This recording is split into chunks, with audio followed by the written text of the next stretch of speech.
Well, as Israel and Iran continue to exchange strikes and the Trump administration weighs its options, it's called the B-2 Spirit bomber. It can carry a so-called bunker buster bomb capable of penetrating 200 feet inside a target. The B-2s are primarily located at Whiteman Air Force Base in Missouri. The metal is going to melt at some point, and so it does have limitations in terms of how far it can penetrate, and that's why you may have to follow it up with multiple instances. You drive a wedge in, it expands, and then you continue to drive it in the second time, and each time it's more effective. Ito na ang pinaka-kinakatakutan ng halos lahat ng bansa.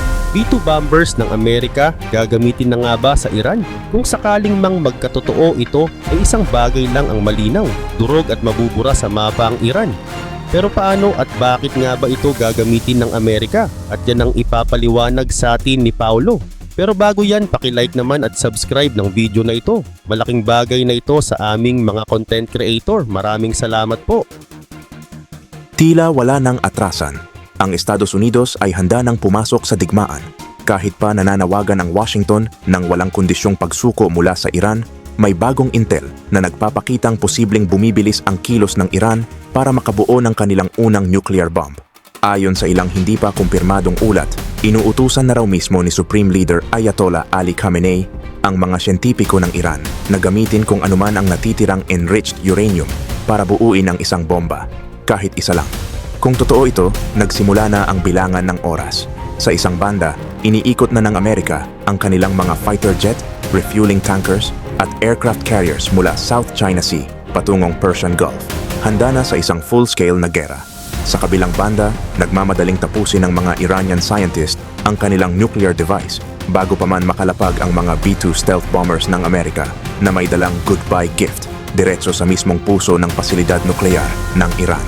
Kahapon lang, naglabas ng direktang babala si Pangulong Trump sa milyon-milyong residente ng Tehran. Lumikas na kayo. At sa parehong araw, sinabi rin niya sa publiko na alam ng Amerika ang eksaktong pinagtataguan ni Khamenei. Pero hindi pa raw nila ito gagalawin kung susuko agad ang Iran. Ang kondisyon? Itigil agad ang uranium enrichment, isuko ang lahat ng nuclear materials at pumirma sa isang kasunduan na tuluyan ng babaklas sa kanilang nuclear ambitions. Pero kung titingnan ang mga nangyayari ngayon, mukhang imposibleng mangyari ang kasunduang yon. At sa loob ng ilang oras lang, maaaring tumawid ang Amerika sa isang linya na hindi na pwedeng balikan. Ngayon ay ika-6 na araw ng tumitinding tensyon sa pagitan ng Israel at Iran. At kumpirmado na itama ng Israel ang isang airstrike sa pinakamalaking uranium enrichment complex ng Iran, ang Natanz facility sa timog ng Tehran. Ayon sa satellite images na sinuri ng International Atomic Energy Agency o IAEA, grabe ang pinsala sa Natanz. Sabi ni IAEA Chief Rafael Grossi, posible raw na halos lahat ng 15,000 centrifuge ng Natanz ay sirang-sira na kung hindi man tuluyan ng nawasak. Pero kung ang Natanz ang pinakamadaling target, ang Fordow ang pinakamaselang bahagi ng misyon, ang Fordow Nuclear Facility. Isang pasilidad na literal na nakabaon sa ilalim ng bundok, malapit sa banal na lungsod ng Qom. Ito ang korona ng nuclear program ng Iran at pinakamalaking bangungot ng Israel. Protected ito ng 80 hanggang 70 metro ng solidong bato. May higit 5 tunnel entrances na binutas mula sa gilid ng bundok papasok sa complex. Parang vault na ginawa para sa apocalypse. Noong 2009, nang unang mabunyag ng Western Intelligence ang Fordow site, agad itong nakita ng mga world leaders bilang ebidensya na hindi pang enerhiya lang ang layunin ng Iran. Sobrang lihim, sobrang protected, at sobrang lalim. Walang duda, ito ay para sa pag-enrich ng uranium para sa sandatang nuklear. Pero kahit gaano kalakas ang bomba ng Israel, hindi pa rin nila kaya ang Fordow. Ginamit nila ang American-made GBU-28 bunker buster. Isang bombang kayang butasin ang halos 100 feet ng konkretong bato. Pero ang Fordow, 3 beses pa ang lalim kumpara sa limitasyon ng GBU-28. Kaya kahit tinarget ito noong unang bugso ng airstrike noong June 13, ayon sa mga satellite image, walang bakas ng pinsala. Operational pa rin ang pasilidad, tuloy ang trabaho. At malamang, sa mismong ilalim ng bundok na iyon, inaapura na ng Iran ang paggawa ng unang nuclear bomb. Ito ang dahilan kung bakit hindi sapat ang kayang gawin ng Israel. Kaya't kahit ilang bunker buster pa ang ipalipad nila, hanggang delay lang ang kaya nilang ibigay. At sa puntong ito ng tensyon, isang bansa lang ang may kakayahang sirain ang Fordo, ang Estados Unidos. Noong June 16, 3 araw lang matapos ang malawakang pag-atake ng Israel, nag-anunsyo ang Parliament ng Iran na naghahanda na itong umatras mula sa Nuclear Non-Proliferation Treaty na nilagdaan pa nila noong 1968. Kapag itinuloy nila ito, mawawala na ang anumang legal na hadlang sa paggawa ng sandatang nuklear. Maraming hardliner sa Iran ang ginagamit ang kaso ng Ukraine bilang argumento. Kung hindi isinuko ng Ukraine ang kanilang mga lumang sandatang nuklear noong Soviet era, baka hindi sila nilusob ng Russia noong 2022. Ngayon, sa gitna ng tuloy-tuloy na pag-atake ng Israel at habang nakaharap sa bantang posibleng pagpasok ng Estados Unidos sa giyera, lalong nagiging agresibo ang Iran sa kanilang uranium enrichment. May ilang ulat na nagsasabing kaya na raw nilang maabot ang 90% weapons-grade uranium sa loob lang ng ilang araw. Bago pa man magsimula ang giyera, mahigit 400 kilograms na ng uranium ang naipon ng Iran, na enriched na hanggang 60%. Kung itutuloy ang enrichment hanggang 90%, sapat ito para makagawa ng 10 hanggang 15 nuclear warheads. At halos lahat ng enrichment na ito, ginagawa sa Fordo. Ayon sa International Atomic Energy Agency o IAEA, umabot pa raw ang isang sample ng uranium sa 83.7%. Kulang na lang ng 6 na punto para maging weapons grade. Pero hindi lang uranium ang pinagtutuunan ng Iran. Patago na rin silang gumagawa ng mga espesyal na bahagi para sa mismong sandata. At hindi lang ito nagsimula ngayong June, taon na ang binibilang. Ayon sa mga ulat, nagsimula raw ito pagkatapos ng retaliation ng Israel sa Gaza noong October 7. Isang military official mula sa Israel ang nagbigay ng babala. 3 sangkap ang binubuo ng Iran ngayon para makabuo ng nuclear bomb. Una, ang mismong highly enriched uranium. Pangalawa, ang explosion mechanism. Ito ang bahaging kailangang sumabog ng eksakto para i-compress ang uranium core. At pangatlo, ang neutron source o tinatawag na nuclear trigger, isang specialized na mekanismo na kadalasang gawa sa polonium o fusion-based neutron burst. Ito ang spark na magsisimula ng chain reaction na magpapasabog sa nuclear core. Kapag nagsama-sama ang tatlong ito, kumpleto na ang sangkap para sa isang aktwal na bomba atomika.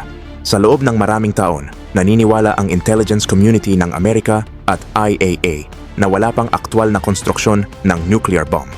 As of March 2025, ilang buwan bago pumutok ang gulo, mismong si US Director of National Intelligence Tulsi Gabbard ang nagsabing, "Sa ngayon, wala pa kaming nakikitang ebidensya na aktwal ng gumagawa ng bomba ang Iran. Pero tila tama ang Israel dahil ngayong may giyera, lumalabas na mas malalim pala ang naabot ng Iran kaysa sa inaakala." Ayon sa ilang analysts, maaaring galing sa mga nakuhang dokumento o raid ng Israel ang bagong impormasyon. At dahil dito, maging ang Estados Unidos ay kumbinsido na ngayon. Kaya noong June 17, nagpatawag ng emergency session ang IAEA Board of Governors. At sa unang pagkakataon sa loob ng halos 20 taon, formal nilang inakusahan ang Iran ng paglabag sa kasunduan sa non-proliferation. Ang dahilan, tumanggi ang Iran na makipagtulungan sa mga inspektor at lumabas na ang mga ebidensyang nagsasabing ang kanilang programa ay hindi na para sa peaceful nuclear use. Sa madaling salita, aminado na ang IAEA. Hindi na sumusunod ang Iran sa mga alituntunin. At bawat araw na lumilipas, mas napapalapit sila sa aktwal na pagkakaroon ng sandatang nuklear. Kaya ang atensyon ng buong mundo ngayon, nakatutok sa iisang bagay, ang pinakamakapangyarihang bomba na hindi nuklear ng Amerika, ang Massive Ordnance Penetrator o MOP. Ito ang dahilan kung bakit ang Estados Unidos lang ang may kakayahang tapusin ang nuclear program ng Iran. Ang MOP ay may timbang na 30,000 pounds o halos 13,600 kilo. Isa ito sa mga pinakamabibigat at pinakamalalakas na bomba sa buong planeta. Ginawa ito para butasin ang bundok at konkreto, tapos sumabog sa ilalim ng lupa. Sa mga test, kaya nitong butasin ang mahigit 200 talampakan ng solid rock o reinforced concrete bago sumabog gamit ang delayed fuse mechanism. Perfect para sa mga pasilidad tulad ng Fordo. Ang casing ng bomba ay gawa sa special hardened steel alloy, designed para hindi mabasag sa impact, kundi para bumaon ng mas malalim bago sumabog. Ngayon baka may magtanong, bakit hindi na lang ibigay ng Amerika ang bombang ito sa Israel? Simple lang ang sagot. Iisang eroplano lang sa buong mundo ang kayang magbitbit at magbagsak ng GBU-57 MOP, ang B-2 Spirit Stealth Bomber ng US Air Force. At hindi lang ito kayang magbitbit. Ito rin ang tanging stealth aircraft na makakapasok sa Iranian airspace nang hindi agad natutunugan. Bagamat hindi na rin ganoon kalakas ang air defense ng Iran dahil sinira na ng Israel ang mahigit 70 missile batteries, malaki pa rin ang papel ng B-2 para sa final strike. Sa madaling salita, ginawa na ng Israel ang 90% ng trabaho. At ngayon, nasa Amerika na ang natitirang 10%, ang pinakakritikal. At ayon sa satellite images noong Mayo, 6 na B-2 stealth bombers ang namataan sa Diego Garcia, naghihintay ng utos. Sa isang remote na base militar ng Amerika, sa isla ng Diego Garcia na nasa layong halos 3,000 at 200 milya mula sa Iran, nakahanda na ang mga B-2 stealth bombers. Mula roon, kaya nilang tumama sa mga target sa Iran nang hindi na kailangan ng mid-air refueling. Sa loob ng maraming taon, palihim na nakiusap ang Israel sa Amerika. Bigyan nyo kami ng MOP. O kung hindi man, kayo na mismo ang gumamit kapag dumating ang oras. Pero tumanggi ang Washington. Takot silang baka masimulan ng Israel ang mas malawak na digmaan. At ngayon, mukhang dumating na ang oras na yon kapag inutusan ni Pangulong Trump ang pagsalakay sa mga pasilidad nuklear ng Iran, ang B-2 bomber na may dalang MOP ang magiging sentro ng operasyon. Ilang araw na ring naghahanda ang US military. Kinumpirma ng Pentagon na nakadeploy na malapit sa Iran ang mga fighter jets ng Amerika. F-16s, F-22 Raptors at F-35 Lightning II stealth fighters. Mayroon ding dos-dosin ng KC-135 at KC-46 aerial refuelers na naka-standby sa Atlantic, handa sa kahit anong long-range bombing operations. Sa karagatan, nandyan na ang USS Carl Vinson Aircraft Carrier Group na nasa Arabian Sea. At sinabayan pa ito ng USS Nimitz Strike Group, 2 aircraft carriers na may daladalang halos 100 at 20 eroplano at missile cruisers na may mga Tomahawk missiles. Sa Eastern Mediterranean, nakaposisyon na rin ang 3 US Navy destroyers na kayang magbigay ng air defense o maglunsad ng missile strikes kung kinakailangan. Inilagay na rin ng Amerika ang karagdagang Patriot at THAAD missile defense systems para saluhin ang mga ballistic missile na posibleng pakawalan ng Iran. May posibilidad pa raw na magdagdag ng Navy ships na may kakayahang mag-intercept ng missiles upang magsilbing karagdagang mobile missile shield kung sakaling umatake ang Iran o mga kaalyado nitong grupo. Hindi ito imposible. Pang-apat ang Iran sa may pinakamalaking missile arsenal sa buong mundo, sunod lang sa US, Russia at China. Kapag binagsakan ng Amerika ang Iran gamit ang B-2 at MOP, tiyak na gaganti ang Iran at malupit. Kaya bago pa man tuluyang lumala, 2 araw bago magsimula ang mga airstrike ng Israel, inutos na ng US State Department ang partial evacuation ng embahada sa Baghdad at binigyang pahintulot ang mga pamilya ng sundalo na lumikas mula sa ilang base. Ngayon, may halos 40,000 tropang Amerikano ang nakadeploy sa gitnang silangan, nakakalat sa mga base sa Kuwait, Qatar, UAE at iba pang bansa, kasama na ang 2 carrier groups at full-scale air assets. Kung mag-utos ang Pangulo, kaya ng Amerika na agad sakupin ang himpapawid at umatake sa daan-daang Iranian targets sa loob lang ng ilang minuto. Pero kahit ganon kalakas ang Amerika, walang sino man ang makakasiguro kung ano ang susunod na mangyayari. Sa ngayon, hindi pa sumasali sa gulo ang karamihan sa mga proxy ng Iran. Hezbollah ay tahimik pa rin. Ilan sa mga milisyas sa Iraq at Syria ay umiwas sa pag-escalate. Ang Houthis lang sa Yemen ang tila aktibo, pero maaaring magbago ito anumang oras. Kung lalaban ang US ng direkta, malamang pati ang mga grupong ito ay makikisangkot na rin. Sa unang yugto ng gulo, maaari tayong makakita ng rocket attacks sa mga bus gaya ng Ain al-Assad sa Iraq o sa Al-Tanf at Green Village sa Syria. Ito ang dahilan kung bakit inilikas ang mga non-essential personnel at pinatibay ang depensa ng US bases. At habang nananatiling tahimik ang Hezbollah ngayon, posibleng sumali ito kapag nakisangkot na ang Amerika. Taglay nila ang libo-libong rockets at precision-guided missiles na pwedeng tumama sa mga syudad sa Israel o sa US warships sa dagat. Kaya't ang US Navy ay nagre-route ng mga destroyers sa Eastern Mediterranean para magsilbing floating missile shield gamit ang Aegis Combat System, isang mobile Iron Dome laban sa posibleng missile barrage. Isa pa sa pinakamahalagang bantayan, ang Strait of Hormuz, ang daanan ng halos 20% ng langis ng mundo. Kilala ang Iran sa pananakot sa shipping tuwing may krisis. Kamakailan lang, 2 oil tanker ang nagbanggaan at nasunog malapit sa Hormuz sa gitna ng electronic interference. Walang nasaktan, pero nagtaas ito ng alarma sa mga oil market.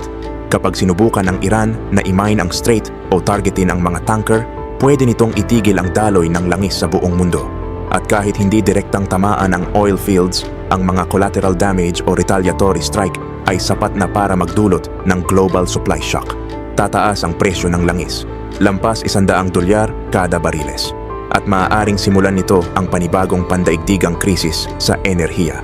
Kung tutugon ang Iran sa pamamagitan ng pag-atake sa gas fields ng Qatar at sa mga refinery, baka biglang mawala sa merkado ang malaking bahagi ng supply ng langis at gas. Kaya't kahit pinaplanong sugpuin ng US ang programang nukleyar ng Iran, malaki ang kapalit at mas malaki ang hindi tiyak. Ayon kay King Abdullah II ng Jordan, kapag hindi naawat ang sigalot na ito, pwedeng sumiklab ang buong rehiyon. Ang Saudi Arabia at UAE, habang nag-aalok ng peace talks, ay tahimik na umaasang mahihina ang Iran sa giyerang ito. Pero alam nilang madaling lumampas ang apoy sa hangganan nila. At kung hindi man makialam ang Amerika at Israel lang ang lumaban, baka mas lalong magpursige ang Iran na magtayo ng sandatang nukleyar. Isang Iran na sugatan pero armado ng bomba ay maaaring mas delikado sa hinaharap. Pero kung ang Amerika ay tuluyang makialam ngayon, gamit ang buong lakas nito, maaari nilang tuluyang tapusin ang nuclear program ng Iran o pati na rin ang rehimen mismo. Pero kapalit nito, isang mas malawak, mas madugo, at mas hindi tiyak na digmaan.